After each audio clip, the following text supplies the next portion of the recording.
Makanya semua pemimpin sepeninggal Nabi, hal pertama yang diikuti dari Nabi adalah yang pertama mendekat kepada Allah Subhanahu wa taala. Silakan Anda cek. Misal, saya turunkan. Kita sekarang ingin memperbaiki tubuh kita, memimpin diri kita dulu. Jangan bermimpi memimpin orang lain sementara Anda tidak bisa menaklukkan diri Anda sendiri. Bagaimana bisa memimpin orang lain kalau Anda tidak bisa memimpin tangan Anda pada yang baik-baik, kaki Anda pada yang baik-baik, telinga Anda pada yang baik-baik, mata Anda pada yang baik-baik. Ketika Anda ingin menaklukkan tubuh Anda, yang pertama dilakukan adalah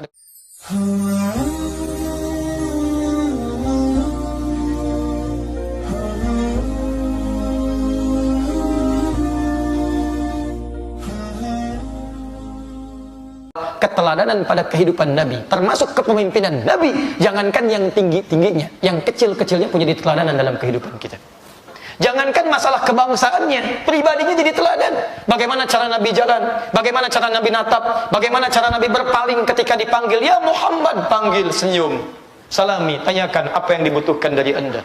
Dari mulai cara duduknya jadi teladan, tidurnya jadi teladan. Keteladanan personalnya dilukiskan dengan kalimat I. Yang tinggi-tingginya dalam keluarganya begitu tinggi. Apa Anda kira keluarga Nabi begitu serius seterusnya? Tidak. Ada 156 canda Nabi. Keluarkan di hadis-hadis sahih. 156 canda Nabi. Nabi datang kepada istrinya, Saudah binti Zam'ah radhiyallahu taala anha. Orangnya sudah sedemikian sepuh, tiba-tiba sedang membuat adonan. Datang Nabi untuk menyenangkan hatinya. Dicoleklah adonannya, diletakkan pada keningnya. Tertawalah keduanya. Aisyah radhiyallahu taala anha itu terkenal banyak bercanda dengan Nabi. Bagaimana candanya ketika balap lari? Kata Sayyidah Aisyah, aku sih kalau bertanding lari dengan Nabi selalu menang. Cuman ketika aku jadi gemuk, aku jadi kalah lagi. Digendong oleh Nabi. Kadang-kadang ada candanya, ada tertawanya, canda dengan cucunya, canda dengan anaknya. Seorang Nabi, Rasul, hidup di keluarga, masih punya waktu untuk bercanda dengan anak dan cucunya. Anda bukan Nabi, Anda bukan Rasul, surga aja belum jelas. Sesibuk apa sih saat berangkat gelap, pulang gelap, ketemu anak marah-marah di hadapan Anda? Anda siapa? Ini Pak. Ayo. Itu evaluasi kita. Dan ini aspek yang terakhir. Nah, saya mau tawarkan dulu. Kita belum bahas ini. Kita baru kasih tawaran. Ingin bahas yang pertama secara personal, bahas yang kedua secara keluarga, atau bahas yang ketiga kepemimpinan dalam aspek kebangsaan. Mana yang mau kita bahas? Baik. Yang tiga angkat tangan. Untung tiga. Baik. Yang dua angkat tangan. Yang satu. Kalau kita gabungkan ketiganya, maka seluruh aspek kepemimpinan ini akan dimulai dari praktek ibadah. Saya ulang, akan dimulai dari praktek ibadah. Kembalikan kepada aspek akhlaknya. Syarat pertama, jika Anda ingin menjadi pemimpin personal yang baik, mengendalikan semua yang ada di tubuh Anda ingin jadi pemimpin yang baik di keluarga Anda, mampu menghadirkan ketentraman di rumah tangga, dan Anda ingin jadi pemimpin yang sukses dalam kehidupan berbangsa dan bernegara, maka syarat yang pertama, Anda harus membangun kedekatan dengan Sang Pencipta, Rabb. Ibadah. Syarat pertama. Fokus baik-baik. Perhatikan di sini. Kita masih ingat tadi, teman-teman sekalian? Mari kita turunkan pelan-pelan. Quran surah kedua ayat ke-30, paling kiri sebelah atas.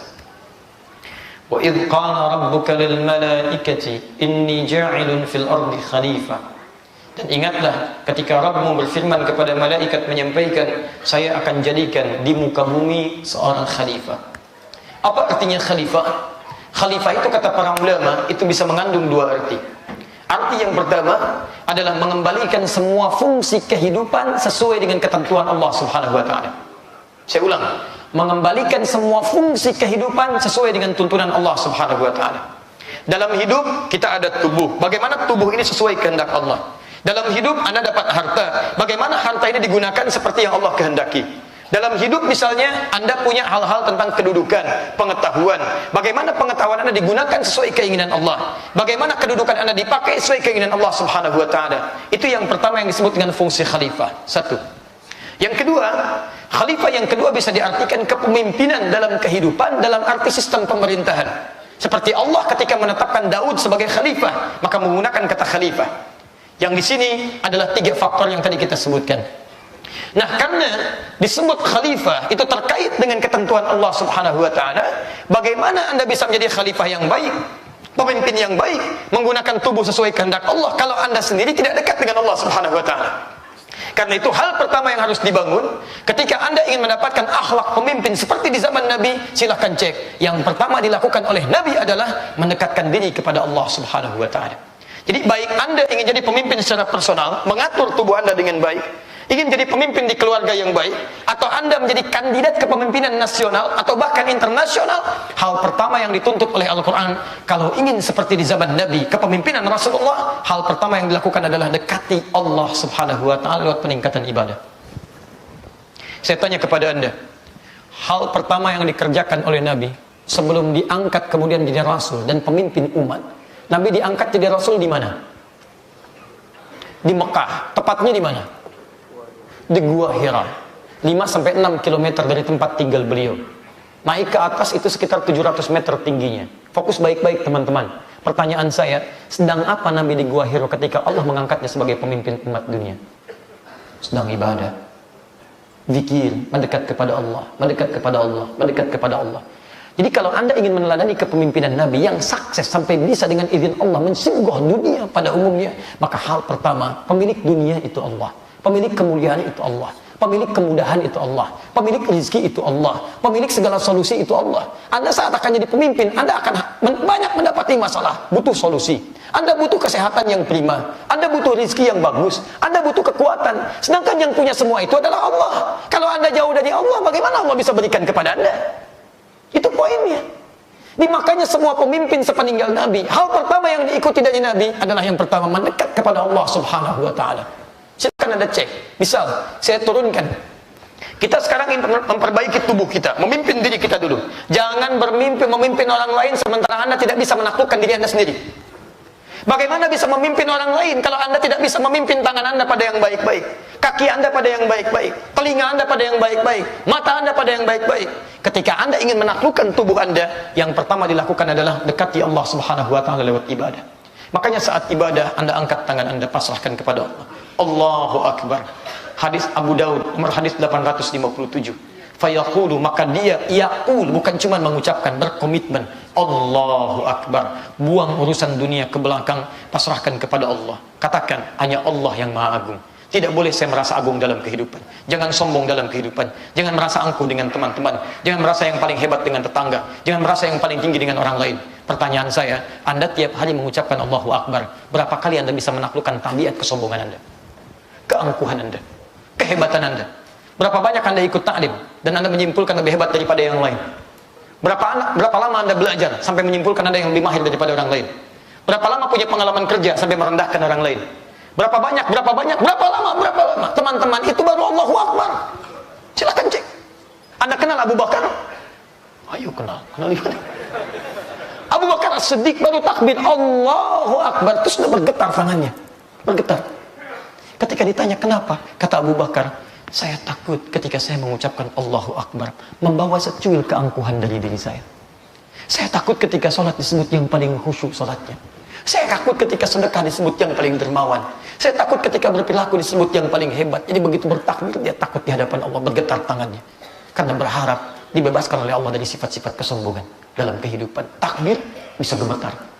Sama dengan antum, di puncak subuh takbir gemetar. Itu teman-teman. Ruku, sujud, Anda tundukkan kepala Anda jatuhkan. Makanya selesai salat, tahiyat, begitu Anda gerakkan tangan, at-tahiyatu lillah, diucapkan karena Allah. Jari Anda dipakai salat, tunduk pada Allah. Ruku, tunduk pada Allah. Bahkan Anda iftitah mengucapkan kalimat tunduk. Wajjahtu wajhiya lillah, saya tunduk kepada Allah. Allahumma ba'id baini wa baina khataayaaya. Ya Allah, saya taubat, jauhkan pribadi saya dari dosa-dosa. Anda baru baca iftitah sudah menjauhkan dari dosa-dosa.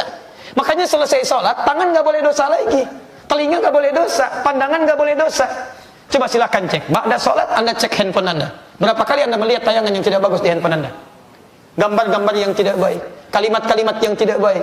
Seharusnya kalau Anda mengaku sholat, mata orang sholat nggak akan pernah dipakai maksiat. Nggak akan dia buka gambar-gambar maksiat. Lekat lisannya, masya Allah, takbirnya, tasbihnya, istighfarnya serupa. Begitu melihat dia yang baik-baik, masya Allah. Begitu melihat yang indah-indah, alhamdulillah. Begitu melihat dia sesuatu yang maksiat, dia palingkan matanya, astagfirullah, astagfirullah. Cepat, nggak akan telat, astagfirullah, astagfirullah. nggak nyambung. Coba cek. Teman-teman jangan bermimpi jadi pemimpin untuk orang lain kalau Anda pun nggak bisa mimpin diri sendiri. Makanya silahkan cek. Dari ibadah kita latih, dekati. Kalau semakin taat, telunjuk Anda ini, telunjuk orang tahiyat, gak akan dipakai maksiat. Berapa kali Anda menggunakan telunjuk Anda, mengetik sesuatu yang tidak baik tentang orang lain, menuliskan status buruk bagi orang lain, mengejek orang lain lewat tulisan, tanda tangan proyek yang tidak disenangi oleh Allah Subhanahu Wa Taala. Mana Pak? Ini ridha Allah ada, saya tanda tangan. Mana? Maaf, Allah tidak suka ini, saya nggak bisa gerakan tangan saya. Wah, kok begitu Pak? Ya kami kasih bantuan lah Pak, 100 miliar untuk ini. Saya istighfar dulu ya. Oh, istighfar dulu, Masya Allah. Tidak bisa. Ini kontrak yang tidak jelas. Saya tidak akan main film ini, ada maksiatnya di sini. Saya tidak akan ambil tawaran iklan ini karena ada maksiat terbuka di situ. Betapa seorang perempuan kemudian dia mengumbar auratnya, baik dalam kemudian proses apapun, lalu dicontoh oleh orang lain. Setiap orang mencontoh, dia mendapatkan tabungan dosa dari situ. Anda juga begitu. Bukankah anak meniru Anda? Bukankah keluarga meniru Anda? Karena itu yang pertama, perbaiki diri kita lewat ibadah, datanglah ini. Keluarga juga begitu. Jangan dikira selesai personal. Saya tutup. Ketika Anda pindah ke level keluarga, muncullah kemudian hadis Nabi di Al-Bukhari, nomor hadis 4806, di hadis Muslim, nomor hadis 1466. Saya cukupkan dulu sampai sini, saya bacakan hadisnya, kemudian mari kita teruskan, nanti kalau ada pertanyaan kita coba tanya jawab, kalau tidak ada, saya perpanjam ini sampai 15 menit ke depan, dan kita bisa tutup program kita pada sore hari ini. Saya bacakan hadisnya. Perhatikan kalimatnya. Anin Nabi sallallahu alaihi wasallam qala, hadis riwayat dari Nabi sallallahu alaihi wasallam, hadis sahih, beliau menyampaikan, tunkahul mar'atu li arba'in. Seorang perempuan bisa dinikahi karena 4 faktor. Jika seseorang akan menikah jadi pemimpin keluarga, maka ada 4 faktor yang paling utama yang bisa menguatkan kepemimpinan di keluarganya. 1, limaniha, karena faktor hartanya. Harta. Makanya kecenderungan seorang yang sudah menikah ingin kemudian memikirkan bagaimana bisa mendapatkan harta terbaik dalam kehidupan rumah tangganya. Jadi kalau Anda mencari calon suami yang perempuan misalnya, maka kecenderungan dilihat bagaimana kondisi hartanya. Cukup tidak memberikan gambaran. Kalau untuk pribadinya saja belum cukup, bagaimana bisa menghidupi orang lain? Anda pun sama yang laki-laki. Kalau Anda ingin mencari calon pendamping, carilah calon pendamping yang bisa memanage harta Anda. Jadi kalau penghasilan Anda baru 5 juta, jangan mencari calon istri yang zakat mualnya sampai 10 juta. Susah hidup Anda di situ. Nah, ini 1. Gak akan nyambung, capek Anda. Capek. Ya. 2, ya, ada zakat mal, ada zakat mual. Ya. 2, Nabi sampaikan, teman-teman sekalian, linasabiha. Dari mana dia berasal? Sehingga mendapatkan kualitas yang terbaik. Ada kesepahaman. Lihat misalnya pendidikannya di mana. Anda S1, dia S3. Ya, misalnya. Coba lihat kesepahamannya. Bagaimana cara berbicaranya, pendidikannya, kesepahamannya. Kalau nanti ditemukan perbedaan, bagaimana cara menyatukannya. Orang yang asal nikah tidak kenal dari mana berasal, dari mana aspeknya, seperti apa keluarganya, bagaimana pendidikannya, cenderung tidak mudah mengatasi di rumah tangganya. Masalah di rumah tangga dibandingkan dengan orang yang saling mengenal terlebih dahulu. Karena itu turun ayat tentang ta'aruf, Quran surah ke-49 ayat ke-13. Ya ayyuhan nasu inna khalaqnakum min dzakarin wa untha wa ja'alnakum syu'uban wa qabail lita'arafu. Hei manusia, saya jadikan kalian ada laki-laki, ada perempuan. Laki-laki, perempuan. Ingat, pasangan laki-laki itu perempuan. Pasangan perempuan itu laki-laki. Awas, awas, kalau masih sehat jangan tertukar ya. Laki-laki pasangannya siapa? Perempuan. Perempuan pasangannya siapa? Laki-laki. Dan ini melekat pada setiap makhluk. Yang namanya makhluk pasti pasangannya berbeda, tidak satu jenis. Baik, hewan makhluk bukan? Makhluk. Lihat, hewan jantan pasangannya apa? Betina. Tumbuhan makhluk bukan? Makhluk. Putik pasangannya apa? Benang sari. Kalau cuma putik dengan putik nggak akan jadi. Silakan cek, benang sari dengan benang sari nggak akan jadi. Contoh paling gampang, kurma. Kurma itu setiap pohon itu satu benih. Jadi kalau Anda ingin jadikan kurma berbuah, Anda harus ambil benih yang lain, tempelkan di situ, baru tumbuh. Putik ketemu putik nggak akan jadi. Kambing jantan ketemu betina. Kalau jantan dengan jantan nggak akan ada anak kambing. Silakan cek, pernah nggak dengar istilah kambing homo? Tidak ada. Sapi lesbi tidak ada. Pak, ini diskon Pak 50%. Kenapa? Lesbi. Demi Allah saya katakan tidak ada. Dikasih gratis pun saya nggak mau. Nggak ada teman-teman sekalian. Lalu hewan yang tidak punya akal tahu pasangannya. Kenapa antum yang punya akal tidak kenal pasangan? Ada sesuatu yang harus kita perbaiki di situ dan kita bantu. Jangan dicela, kita bantu. Karena barangkali ada kesulitan yang harus kita bantu untuk diberikan solusinya. Paham ya? Baik, kembalikan teman-teman ke sini. Dan saya tempatkan kata Allah. Di mana ditempatkan? Ini yang harus Anda lacak. Syu'uba, syu'ub itu tempat yang terpisah-pisah. Beda RT, beda RW, beda kampung. Nggak dapat se-RT, cari yang se-RW. Nggak dapat se-RW, cari yang sekampung. Masya Allah. Boleh menikah dengan perempuan sekampung? Tidak banyak begitu sekampung boleh dinikahi oleh Anda. Pilih 1, 2, 3, 4. Itu pun ada ketentuannya. Sekampung bagaimana? Ya. Baik, tidak ada sekampung. Beda mungkin negara. Bukan jodohnya di Indonesia, ada di Malaysia. Nggak ada di Malaysia, mungkin di Singapura. Nggak ada di Singapura, mungkin lebih jauh di Jepang. Nggak ada di Jepang, mungkin di Amerika.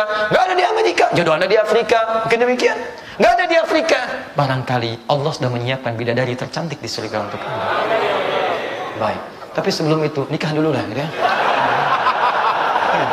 Supaya ada pengalaman di muka bumi. Itu cek. Dia sekolah di mana? Lihat. Anda misalnya sekolah sampai SD. Pasangan Anda sampai S3. Bagaimana cara komunikasinya? Akang dulu sekolahnya tingkat apa? Oh, kamu apa? S3. Kalau Akang, S4 kerupuk 2. Masya Allah. Gak nyambung. Komunikasi sudah gak nyambung. Nasab. 3. Li jamaliha. Jamal.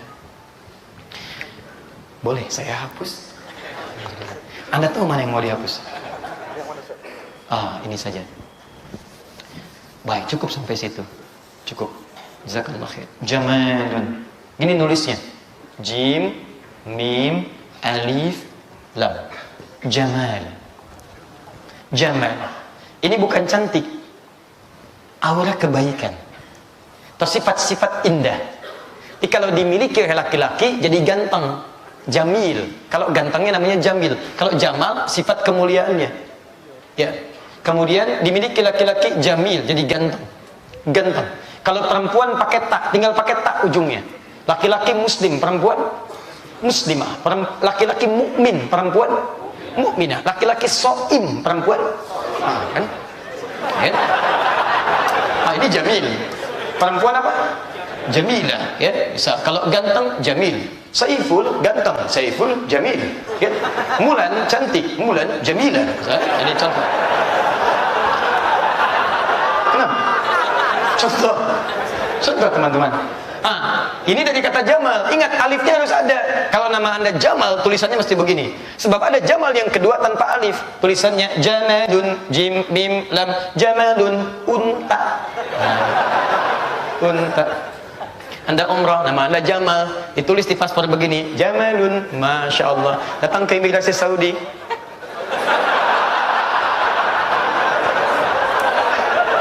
luar biasa. Yang keempat, lidiniha, karena faktor agamanya.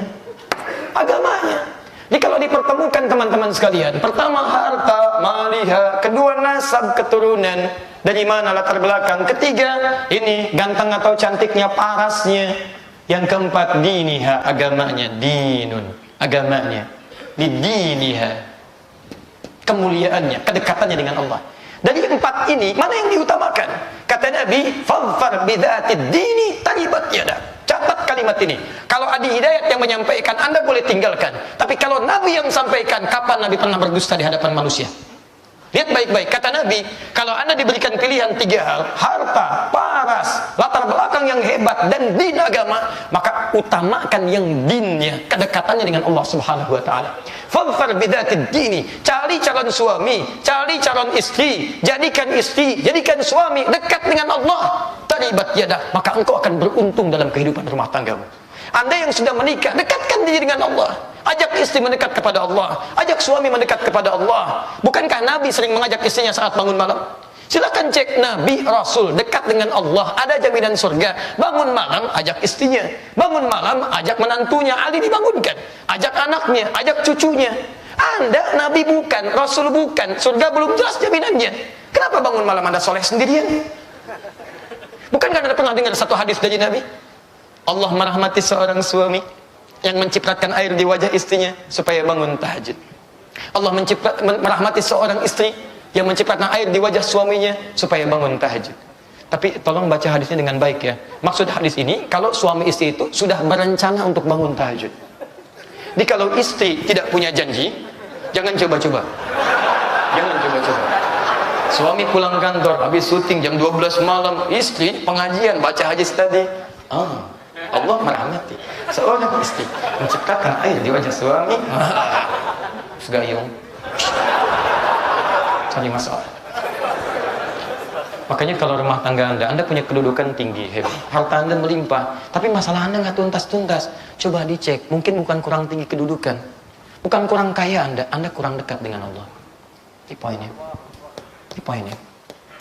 Dan kalau Anda ingin mencari calon, kata Allah melalui lisan Nabi, perhatikan poinnya, tidak mudah menjadi pemimpin dalam rumah tangga kecuali Anda membangun kedekatan dengan Allah. Jika ada poin-poin ini dijadikan 4 poin, maka agama itu 1, harta itu 0. Jadi kalau Anda mendapatkan orang soleh, kemudian hartanya cukup, 10 poinnya.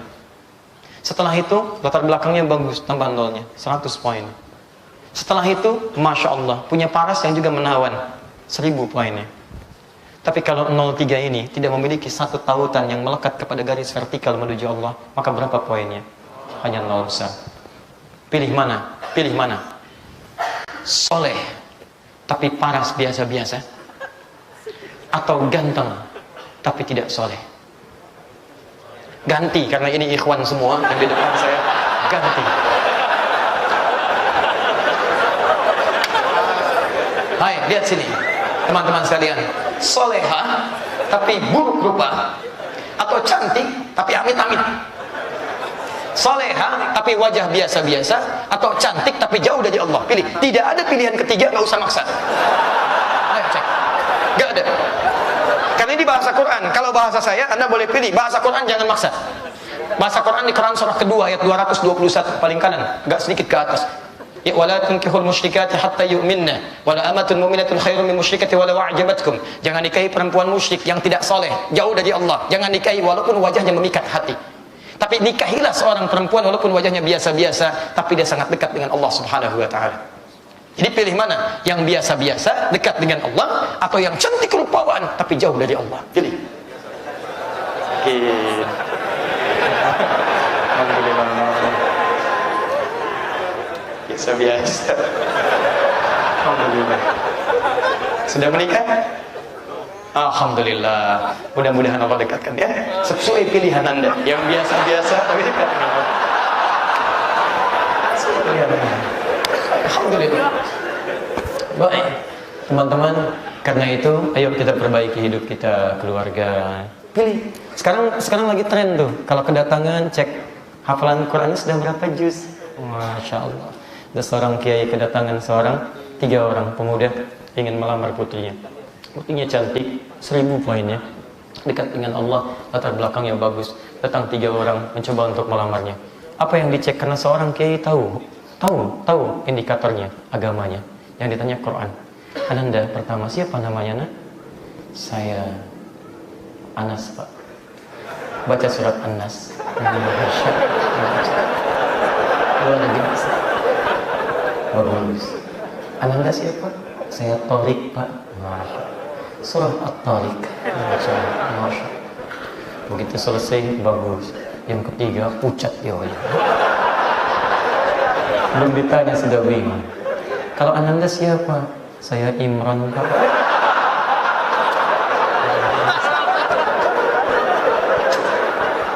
Tapi dia nggak kehilangan akal. Cuman panggilan sehari-hari, kulhu, Pak.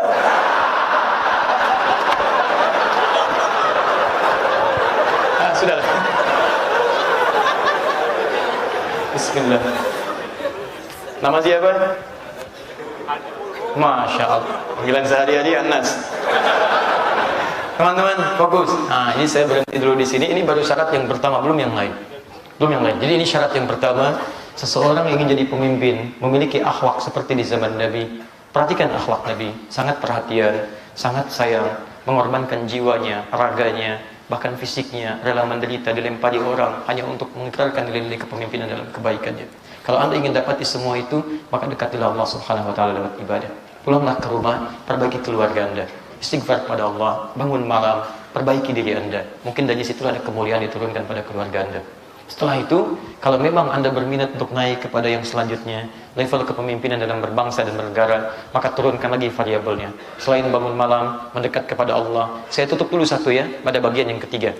Karena bagian yang ketiga pun, pemimpin lebih luas lagi. Dalam aspek kebangsaan, itu pun Allah yang menghendaki. Quran surah ketiga, dari ayat 26-nya sampai ayat 27-nya.